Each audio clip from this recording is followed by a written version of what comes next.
estamos trabalhando este mês uma série denominada Fundamentos da Reforma Protestante.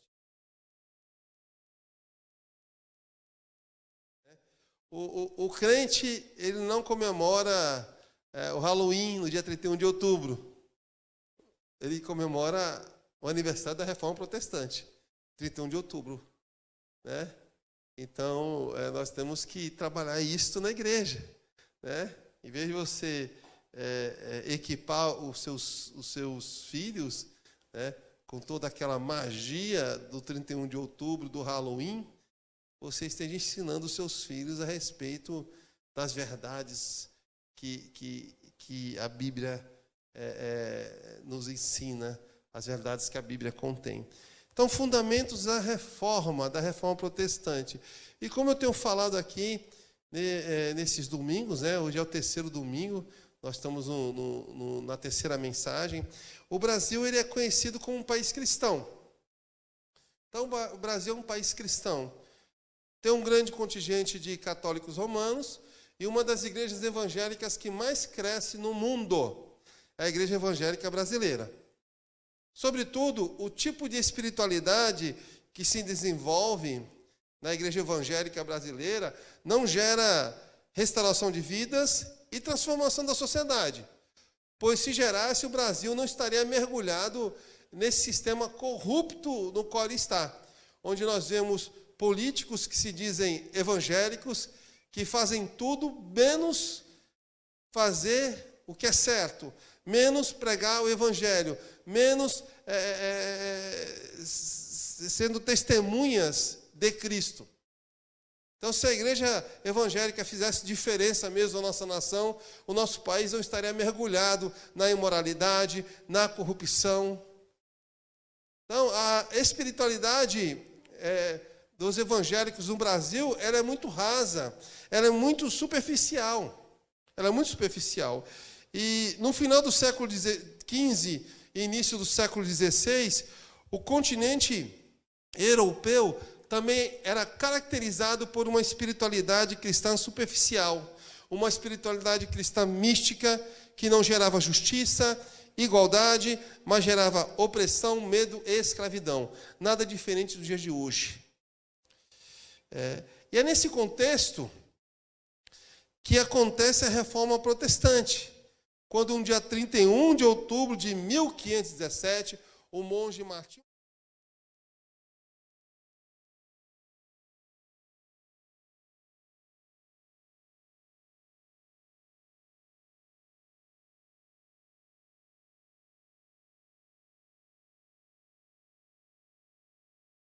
E o que eram as indulgências? As indulgências eram o perdão dos pecados.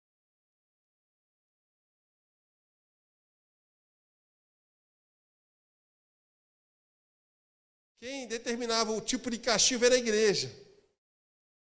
Não era Deus. Deus ficou de lado. Então era a igreja que determinava todas as coisas. E as pessoas pagavam para a igreja pelo perdão dos seus pecados do presente, passado e futuro.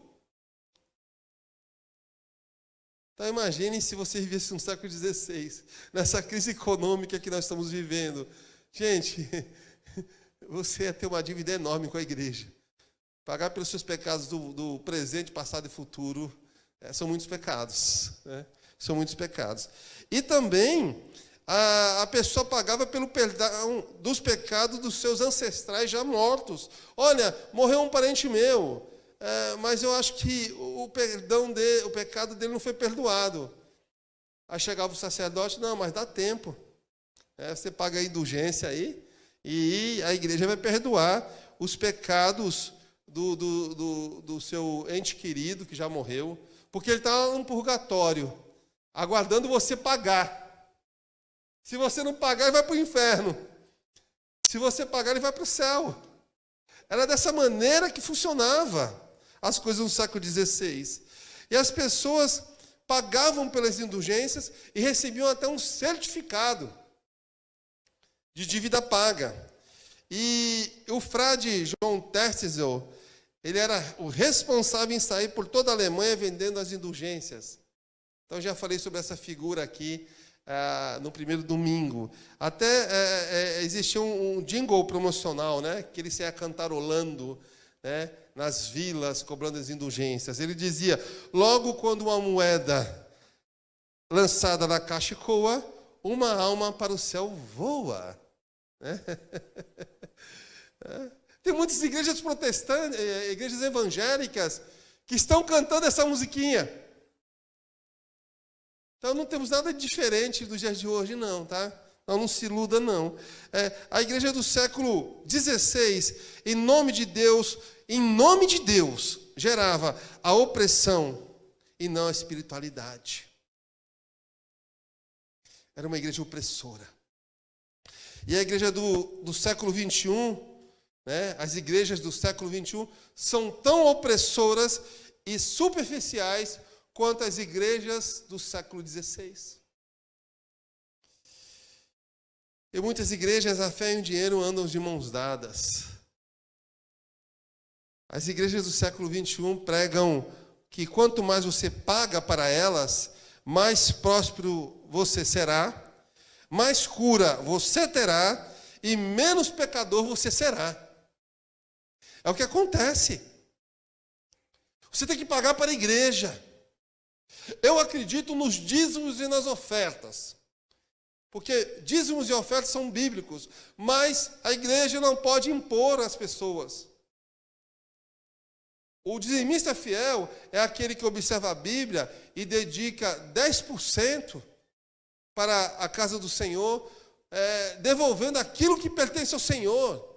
E quando Deus toca em seu coração, Ele oferta generosamente. Dízimo tem a ver com fidelidade, comprometimento com a instituição, com a igreja na qual você está inserido, e a oferta tem a ver com generosidade. Mas em algumas comunidades, você tem que pagar, porque se você pagar, mais próspero você será. Se você pagar, mais cura você terá. E se você pagar, menos pecador você será. Não é assim que funciona. Não é assim que funciona. Se no passado a igreja vendia o perdão para a eternidade, hoje as igrejas do presente vendem a prosperidade para a história. O que importa é ser próspero. Mas as pessoas têm uma visão distorcida de prosperidade. Prosperidade não tem a ver apenas com bens materiais. Quando a Bíblia fala de prosperidade, ela está falando dos seus bens espirituais, da sua vida espiritual. E você tem que ser próspero espiritualmente. Você tem que se deleitar no Senhor. Você tem que se satisfazer no Senhor. Não adianta você querer satisfazer a sua vida nas coisas daqui, deste mundo, nos bons relacionamentos, nos seus bens materiais, nas suas conveniências. Você nunca será satisfeito. A única pessoa que pode satisfazer a sua alma é Jesus Cristo. Mas para que Ele satisfaça a sua alma, você tem que ter uma espiritualidade contagiante, uma espiritualidade profunda. Você tem que amar a Deus acima de todas as coisas. Pastor, como eu faço para ter uma espiritualidade vibrante?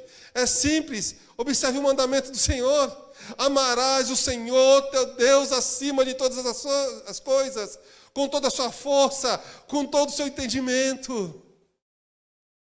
Você tem que amar a Deus, para você encontrar em Deus satisfação para a sua vida. Mas as pessoas não querem amar a Deus, porque amar a Deus exige renúncia, amar a Deus exige sacrifício. E é por isso que as pessoas caminham de domingo a domingo, atrás das bênçãos de Deus, que se restringem apenas no aqui e agora. Eu preciso ser feliz, mas para eu ser feliz, eu preciso das bênçãos de Deus aqui e agora. Não é assim que funciona.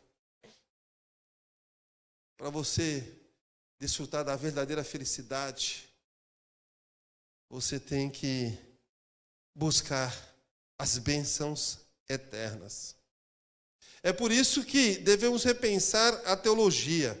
É por isso que precisamos voltar às Escrituras e pôr as Escrituras em prática. Não adianta apenas você aprender uma teologia reformada, sendo que você não pratica a teologia reformada que você aprende. Vai continuar na mesma.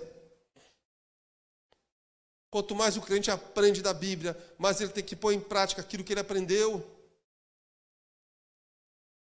E só assim você terá satisfação em Deus.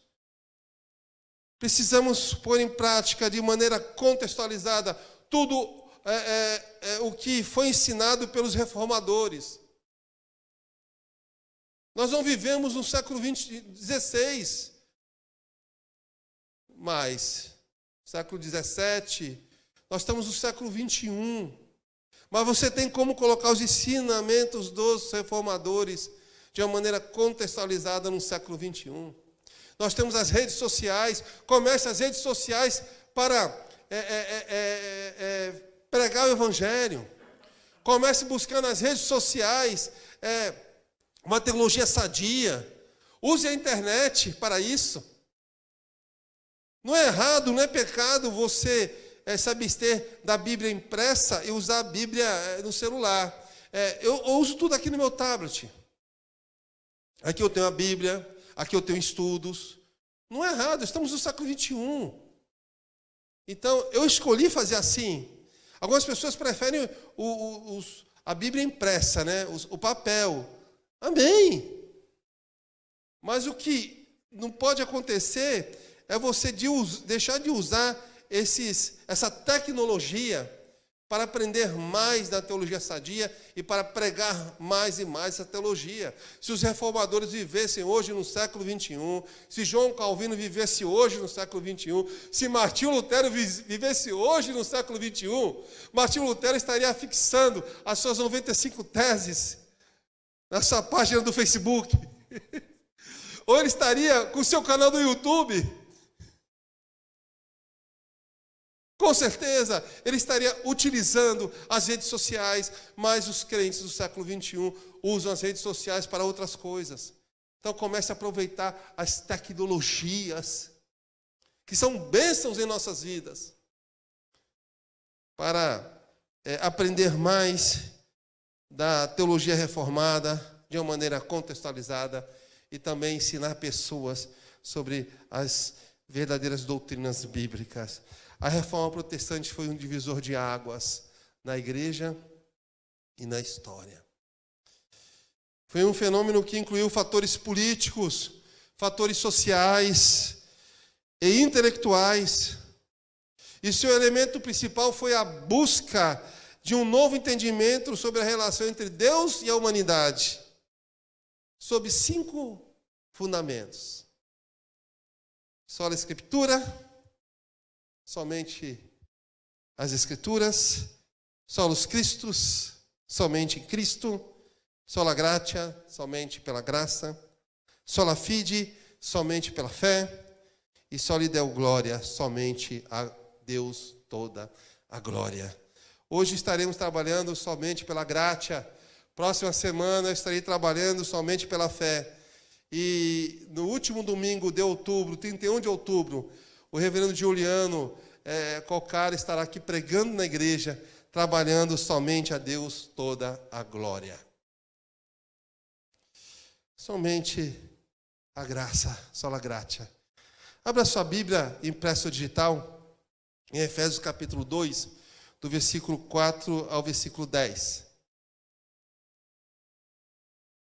Efésios capítulo 2, do versículo 4 ao versículo 10.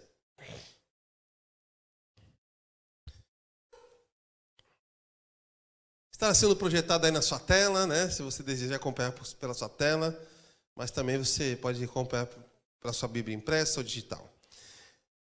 Mas Deus, que é rico em misericórdia, pelo imenso amor com que nos amou, estando nós ainda mortos em nossos pecados, deu-nos vida juntamente com Cristo, pela graça sois salvos. E nos ressuscitou juntamente com Ele, e com Ele nos fez assentar nas regiões celestiais em Cristo Jesus, para mostrar nos séculos vindouros a suprema riqueza da sua glória, da sua graça, pela sua bondade para conosco em Cristo Jesus. Porque pela graça sois salvos por meio da fé, Isso não vem de vós, é dom de Deus.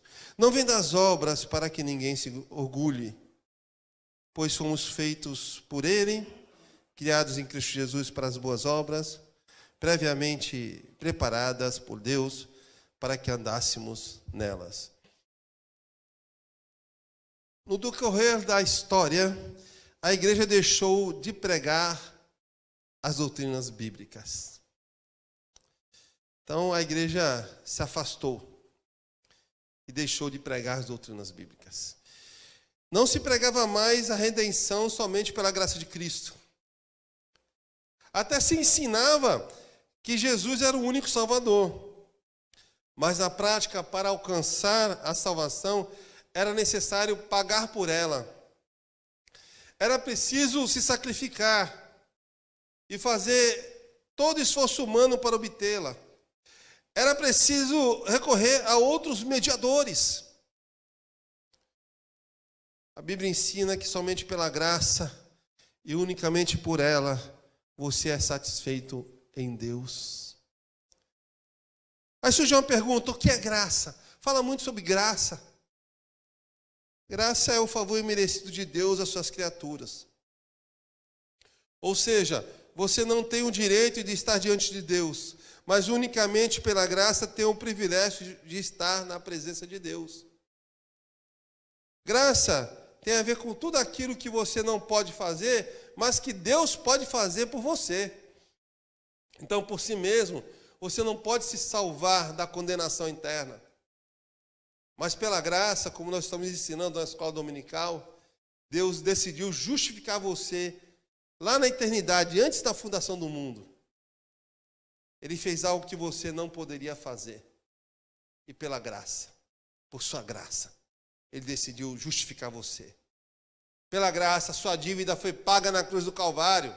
Você não precisa mais emitir um certificado e apresentar para o pastor da igreja: olha, eu paguei pelo perdão, como se fazia lá no século XVI. A dívida foi paga na cruz. Jesus decidiu justificar você. E pela graça, pela graça você tem o privilégio de estar na presença de Deus. Pela graça você tem a satisfação de servir a Deus. E a graça, ela exalta a Deus e humilha o pecador. Mas hoje as pessoas não querem ser humilhadas, elas querem ser exaltadas. Mas quando trabalhamos com a graça de Deus, a graça exalta a Deus e humilha o pecador. Ela coloca o pecador ali no seu lugar de pequenez. Que somente Deus é soberano. E você deve entender que a confiança na capacidade humana é o produto da natureza decaída. E que o evangelho pautado nesta falsa confiança, na confiança humana, nada mais é que um produto rentável, que rende muito dinheiro, nos quais os pecadores são os consumidores em potencial. Então, quando se prega aí, né, a motivação, né, porque você pode, né, porque você pode reivindicar, porque você pode fazer, está se pregando a autoconfiança. Porque eu conquistei. Você não conquistou nada. Você não pode nada. Por si mesmo você não pode definir as coisas mais básicas de sua vida. Tudo depende de Deus. Tudo depende de Deus. As mínimas coisas da sua vida, as coisas mais básicas, dependem do Senhor. Então Deus, Ele é soberano sobre todas as coisas, e a sua confiança tem que estar no Senhor. Mas se prega aí que você tem que ter confiança em si mesmo. Isso rende muito dinheiro. É a live motivacional. Existem pastores motivacionais, né? Reverendo, o que o senhor é hoje? Eu sou coach. Então, eu tenho o meu canalzinho lá no YouTube. Então, Então, ajuda as pessoas, né, a pensarem positivamente. Né? Eu ensino as pessoas a como lidar com os desprazeres da vida, mas se esquece da palavra do Senhor, se esquece que a nossa suficiência está em Cristo. 2 Coríntios capítulo 3, versículos 5 e 6 diz o seguinte: não que sejamos capazes de pensar alguma coisa, como se viesse de nós mesmos, mas a nossa capacidade vem de Deus. Foi Ele quem também nos capacitou para sermos ministros de uma nova aliança, não da letra, mas do Espírito, porque a letra mata, mas o Espírito dá vida. Você precisa ter relacionamento com Deus. Você precisa depender mais de Deus. Você precisa confiar mais em Deus. Não confie em você mesmo. Não confie. Você não é capaz de fazer nada. E tudo que você faz é por causa da graça de Deus.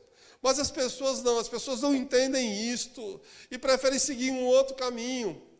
Por isso que estão aí frustradas, desacreditadas, porque se esqueceram que a graça de Deus é que move todas as coisas. A graça de Deus, ela justifica. A graça de Deus, ela transforma. A graça de Deus revitaliza aqueles cuja vida estava anteriormente destruída e sem significado. 1 Coríntios capítulo 15, versículo 10, diz: mas pela graça sou o que sou, e a sua graça que me foi concedida não se tornou vã. É pela graça que você é justificado, é transformado, é restaurado. E essa graça de Deus somente é possível por meio do sacrifício de Cristo Jesus, que decidiu salvar a humanidade pecadora. Por causa da graça que é em Cristo, você nunca sentirá a morte. Já pensou nisto? Quem aqui tem medo de morrer? Alguém aqui tem medo de morrer? Você vai morrer um dia, né? Ou daqui a alguns segundos. Se alguém quer ir agora. Você tem medo de morrer? Tem. Como você encara a morte? Para aquele que vive sob a graça de Deus, para aquele que crê em Cristo Jesus, tal pessoa não vai sentir a morte. Sabe por quê? Porque para o cristão autêntico, a morte é a transferência imediata para a eternidade com Deus. Você fecha os olhos aqui para abrir seus olhos imediatamente na eternidade. É simplesmente isto. E por que você tem medo da morte? Por que você tem medo de colocar sua vida diante de Deus? Você precisa colocar sua vida no altar do Senhor. Você precisa buscar mais a Deus. Você tem que parar de buscar todas essas coisas que o mundo oferece e começar a desejar uma espiritualidade mais profunda. Eu quero é Deus, eu quero buscar Deus, eu quero me satisfazer em Deus. Os textos bíblicos nos quais a fé reformada se baseia para enfatizar a salvação por meio da graça são os seguintes. Citar alguns textos bíblicos aqui. Romanos capítulo 3, versículo 24. Vai dizer o seguinte: sendo justificados gratuitamente por sua graça, mediante a redenção que é em Cristo Jesus. Então você é justificado, não precisa pagar nada, é pela graça, em Cristo Jesus. Então você não precisa pagar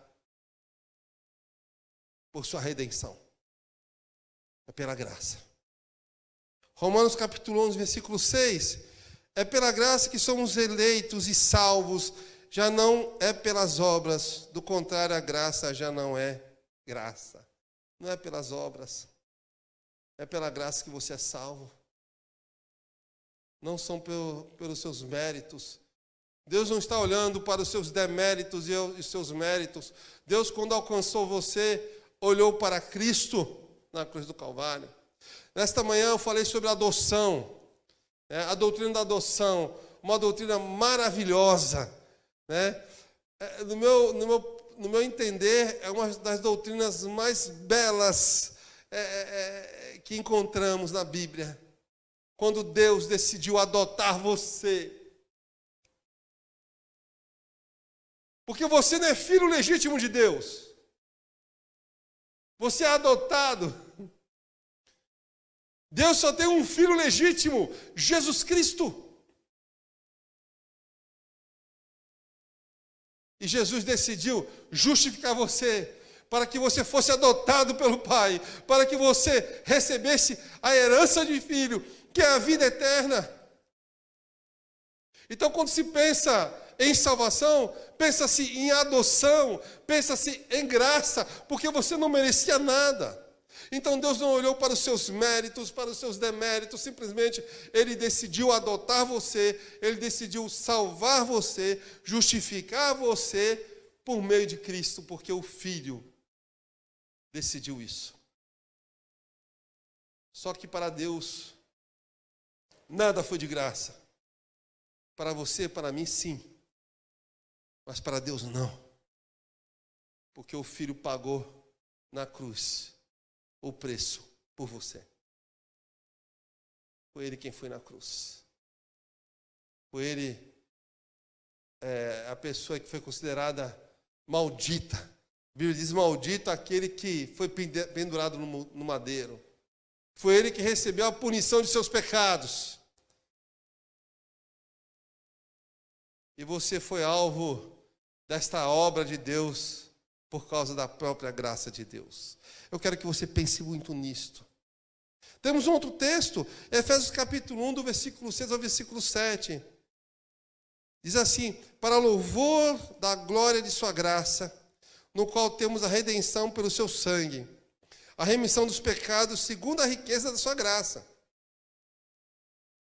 Então você tem redenção por causa do sangue de Cristo. O sangue de Cristo foi derramado sobre você. Como eu falei hoje numa aula de discipulado para alguns jovens, né? O sangue de Cristo foi aspergido sobre você. Vocês se lembram lá da 10ª praga do Egito?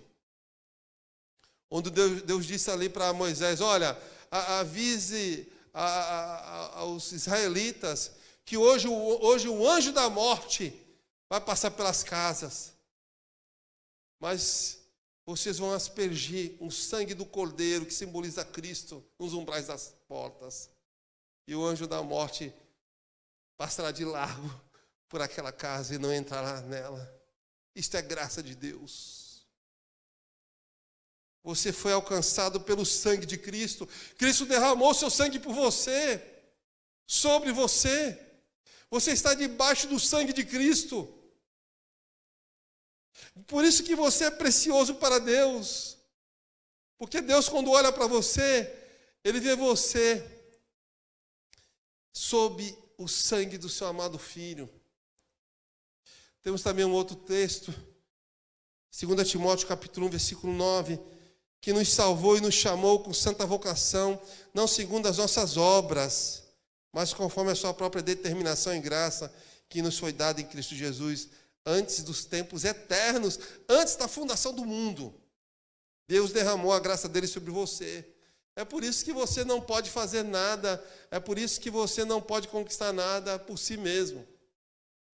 Porque antes de você existir, Deus já havia decidido sobre sua vida. E Tito capítulo 3, versículo 7, que diz: a fim de que, justificados por graça, nos tornemos seus herdeiros, segundo a esperança da vida eterna. Você é filho adotivo de Deus. Mas Deus decidiu adotar você para que você herdasse a vida eterna, a herança eterna. Uma pessoa, quando adota uma criança, falamos muito sobre adoção pela manhã, aquela criança, quando é adotada por uma determinada família, a partir daquele momento, ela é herdeira daquela família. Ela é herdeira. A mesma coisa aconteceu com você. Quando Deus decidiu adotar você por meio de Cristo, você passou a ser herdeiro da vida eterna. E por que você teme a morte? Aí eu falando de morte aqui novamente. eu vou dizer aquela famosa frase que eu sempre digo: você a cada dia está caminhando para a sepultura. Cada aniversário que você faz é um passo a mais que você dá ao encontro da sepultura. Muitos anos de vida? É assim. É assim. Um dia você vai morrer. Não tenha medo da morte, pois você foi adotado por Deus e você tem uma herança incorruptível, a vida eterna. Bom, passando a introdução, vamos para as lições práticas. Assim, a graça de Deus revela em primeiro lugar, são 3 pontos só, gente. Revela em primeiro lugar uma vida sob o cuidado de Deus. Versículos 4 e 5. Diz assim os versículos: mas Deus, sendo rico em misericórdia, por causa do grande amor com quem nos amou, e estando nós mortos dos nossos delitos, nos deu vida juntamente com Cristo, pela graça sois salvos. O que Paulo está dizendo aqui? Paulo está dizendo que Deus foi ao seu encontro com misericórdia. Mesmo você estando na condição de pecador, de miserável, Deus alcançou você com a sua misericórdia, Ele deu a salvação que você não merecia, que eu não merecia. Não merecemos a salvação, não. E sendo rico em misericórdia, quando Deus vê o sofrimento dos seus filhos, Ele é capaz de senti-lo e experimentá-lo. Você está sofrendo? Você está passando por alguma dificuldade? Talvez eu não saiba o que você está vivendo. Talvez eu não sinta o que você está sentindo. E talvez eu nunca vou conseguir sentir.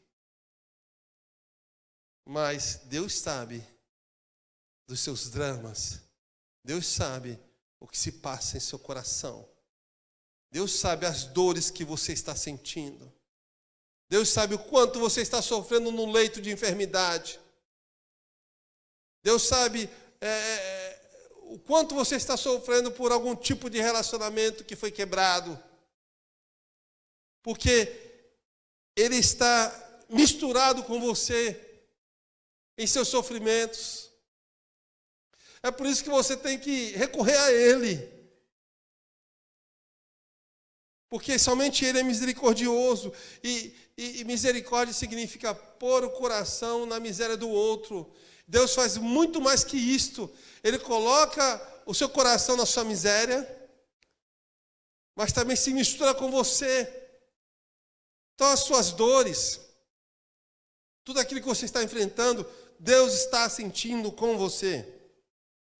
Deus está sentindo com você. Mas essa graça de Deus, né, porque a misericórdia é fruto da graça de Deus, ela precisa cuidar em primeiro lugar do pecado. Antes que sua misericórdia possa eliminar as terríveis consequências. Então tudo aquilo que nós enfrentamos hoje é por causa do pecado mesmo. Deus não nos criou para sermos doentes, né? Deus não criou você para você envelhecer.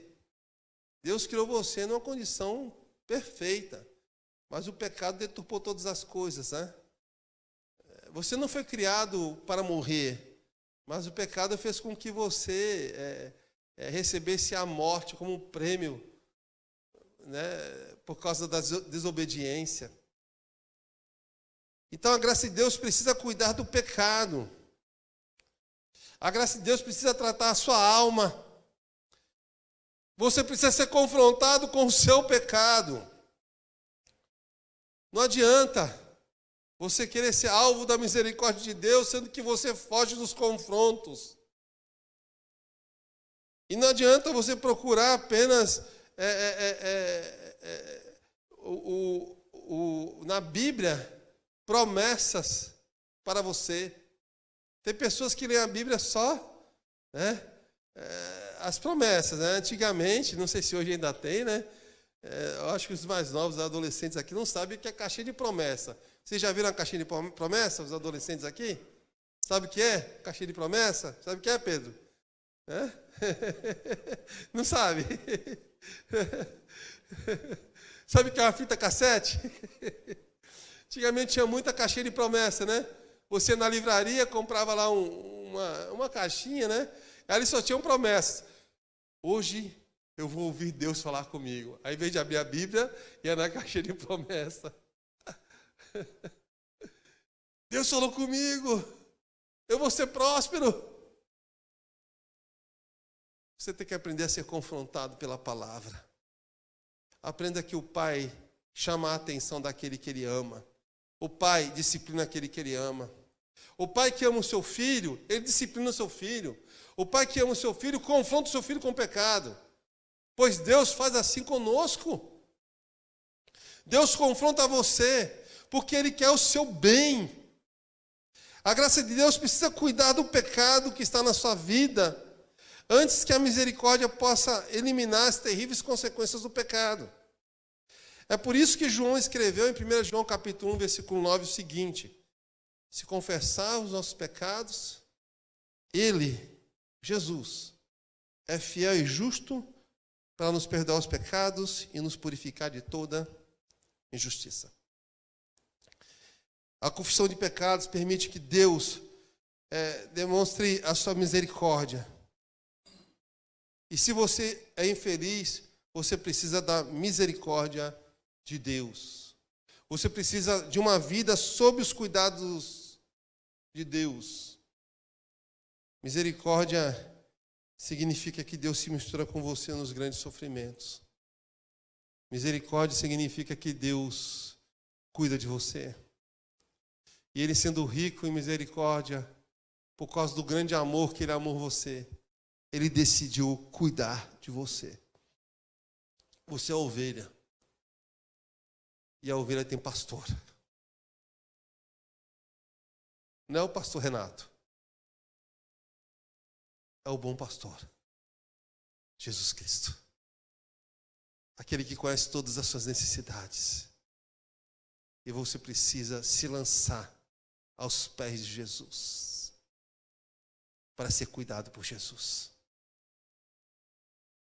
Para receber esse cuidado misericordioso, que é fruto da graça divina. Segunda lição. A graça de Deus revela também uma vida salva por Deus. Versículos 8 e 9 de Efésios capítulo 2. Porque pela graça sois salvos, né? Mediante a fé. Que fé? Fé salvadora. E isto não vem de vós, é dom de Deus, não de obras para que ninguém se glorie. Nós estamos ensinando na escola dominical. Estava muito bonita a escola dominical hoje, né? Então participe da escola dominical. E nós estamos ensinando sobre salvação, né? Então você foi salvo mediante a fé. Que fé é essa? Uma fé que você conquistou? Né? Será que é aquela fé que Jesus fala para Pedro, homens de pequena fé? Não, não é aquele tipo de fé. É a fé salvífica, que é introduzida por Deus na mesma proporção em todos os corações daquele que Ele decidiu justificar por meio de sua graça. Então todos têm a mesma proporção dessa fé salvífica. E o texto é bem claro, isso não vem de vós, vem de Deus, não de obras. Por quê? Para que ninguém se glorie. E tem se pregado aí o seguinte: porque eu fui salvo, eu sou salvo por causa da minha fé. Não é por causa da sua fé. É por causa da obra de Deus em sua vida. E Deus faz isso para que ninguém se glorie. Estamos todos nivelados, porque somos todos adotados, todos filhos adotivos.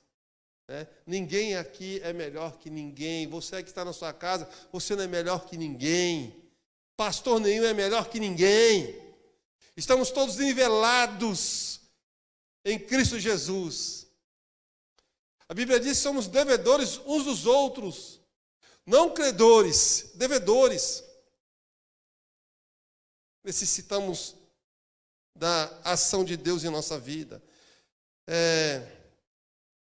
Tito capítulo 2, versículo 11 diz o seguinte: pois a graça de Deus se manifestou, trazendo a salvação a todos os homens. É o que está lá em Tito. Então, o que acontece aqui nesse texto de Tito capítulo 2, versículo 11?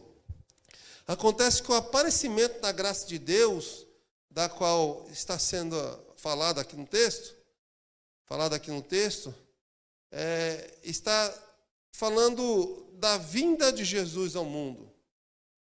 Jesus veio ao mundo, primeira vinda, para morrer pelos nossos pecados, para que fosse manifestada a graça divina, pois a graça de Deus se manifestou, está falando do passado, trazendo salvação a todos os homens, as pessoas, as quais Deus de antemão justificou. Isto é por causa da graça. Além disso, no mesmo capítulo, ali nos versículos 12 e 13, nos fala que a graça de Deus ensina a você abandonar a impiedade e as paixões mundanas, para que nesse presente século você viva de maneira sóbria, justa e piedosa, aguardando o dia da glorificação em Cristo Jesus. Então, é por causa da graça que você abandona a impiedade e as paixões mundanas. Sabe por quê? Porque o seu coração é inclinado para o mal. Existem algumas filosofias, que dizem que o ser humano é bom. O ser humano é bom.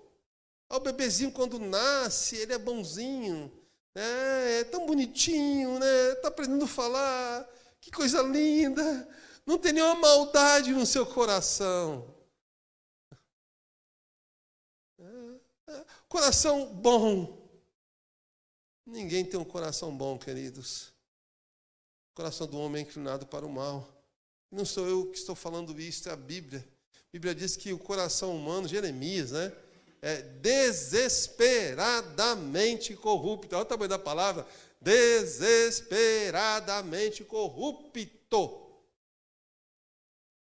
E para você se livrar dessa corrupção, é necessário a graça de Deus em sua vida, para que você encontre forças para abandonar a impiedade. Então você é salvo por Deus. A graça promove o ambiente no qual você desfruta de um relacionamento com Jesus. Se você está aqui hoje na igreja, louvando, ouvindo esse sermão, em comunhão com os irmãos, é por causa da graça de Deus. Então, ela promove esse ambiente, mas muitas pessoas não valorizam esse ambiente. Comece a valorizar mais a sua igreja. Vá à igreja, congregue. A igreja é um ajuntamento de pessoas ali, todos com a mesma fé. Existe uma ideia errada sobre salvação. Muitas pessoas dizem o seguinte: olha, a salvação é individual. Quem já ouviu esse jargão? A salvação é individual. Eu ensino de outra forma. Então, se você aprendeu dessa forma, eu vou ensinar de outra forma, tá? A salvação não é individual. E sabe por que ela não é individual? Porque ela é desenvolvida na coletividade.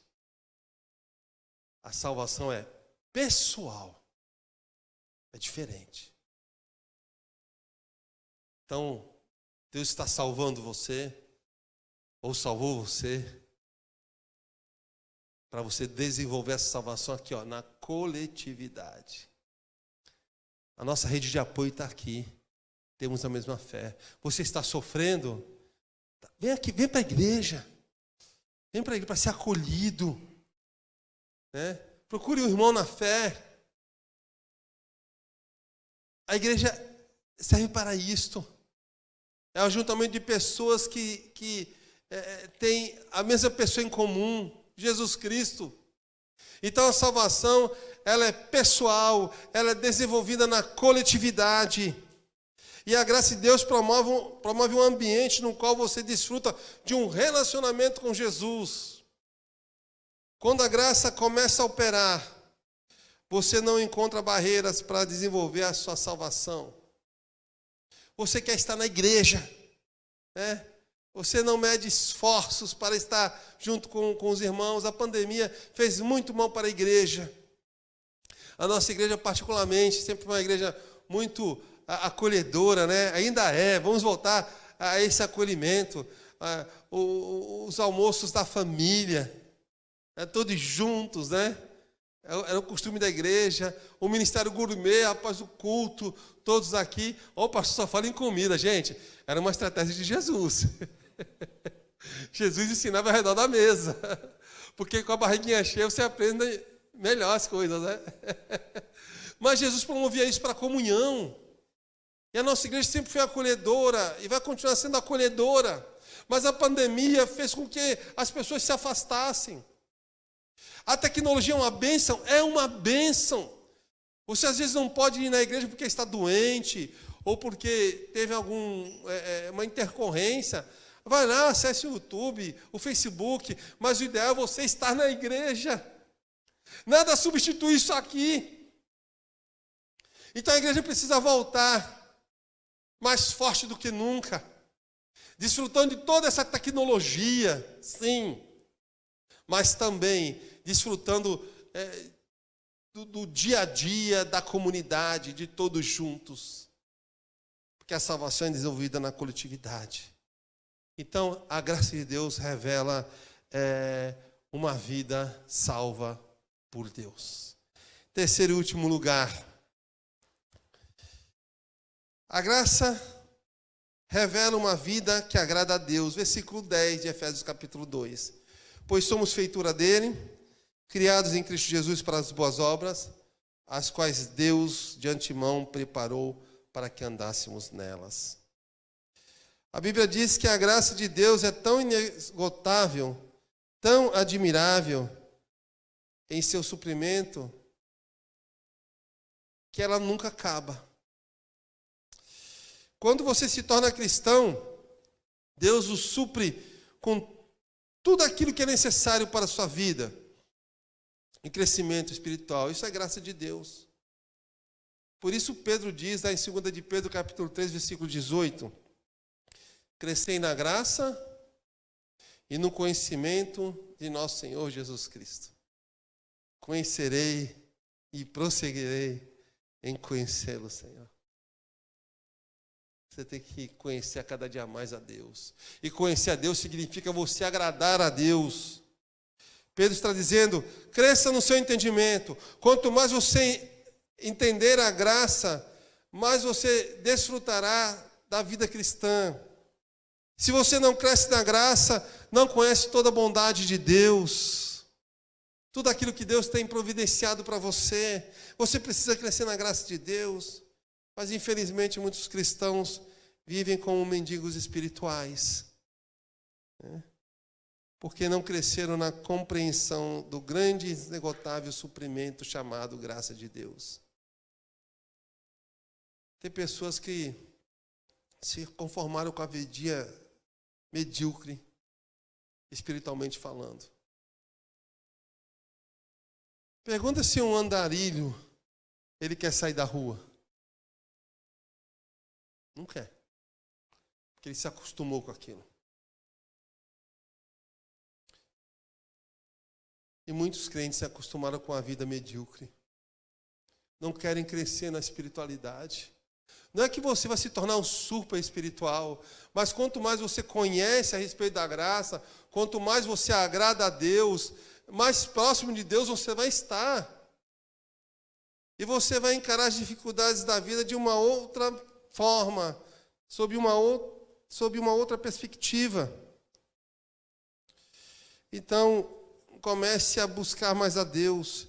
E não permita que ninguém ou algo impeça de aumentar a sua experiência cristã. O que mais aparece em nossa caminhada são pessoas querendo nos tirar dos caminhos do Senhor. E se você é salvo, você não vai perder a salvação, mas simplesmente você vai perder a alegria da salvação. Então aparecem inúmeras situações, pessoas que querem tirar vocês dos caminhos do Senhor. Então não permita isto na sua vida. A graça é que financia tudo na vida dos filhos de Deus. Mesmo filhos adotivos. É a graça de Deus que financia todas as coisas. Não é o seu dinheiro, não é a sua posição social, não são os seus bons relacionamentos, é a graça de Deus. Ora, se for Deus a pessoa quem realiza em nós tanto querer como efetuar, como a Bíblia nos ensina, então as boas obras que os filhos de Deus fazem são consequências da graça plena agindo em nossas vidas. Se você fazer alguma coisa de bom, é por causa da graça de Deus. É por causa de Deus. As boas obras são consequências da vida de Cristo no cristão. É por isso que o texto diz que Deus de antemão preparou para que andássemos nelas. Por causa da graça do Todo-Poderoso. Para você refletir e praticar. Você está sendo salvo pela graça de Deus. Deus está salvando você. A gente está ensinando isso na escola dominical. Mas, pastor, como assim? Salvando? É salvando. Então, dentro da doutrina da salvação, nós temos alguns movimentos que eu vou destacar aqui, que é o que eu estou ensinando na escola dominical. Um dos movimentos é a justificação. É algo do passado. É um ato que foi realizado no passado. Então, antes da fundação do mundo, Deus justificou você. Nós temos um outro movimento, a santificação. É um ato do presente. Deus está santificando você. E você tem participação nesse processo de santificação. E tem algo que vai acontecer no futuro, que é a glorificação. Na segunda vinda de Cristo, Deus vai glorificar você. É um processo. Essas etapas são um processo que chamamos de salvação. É por isso que Deus está salvando você. Deus te livrou da condenação do pecado no passado, justificação. Deus está livrando você da influência do pecado, é a santificação, e Deus irá livrar você da presença do pecado, é glorificação. Lá na eternidade não teremos mais o pecado. Você está no processo da salvação, Deus está salvando você. Tá? Então, viva satisfeito com tudo que Deus determinou para você por intermédio de sua graça. Confiando mais em Cristo do que em si mesmo. Descansando na suficiência da obra de Cristo. Vamos louvar o Senhor com o último cântico, né?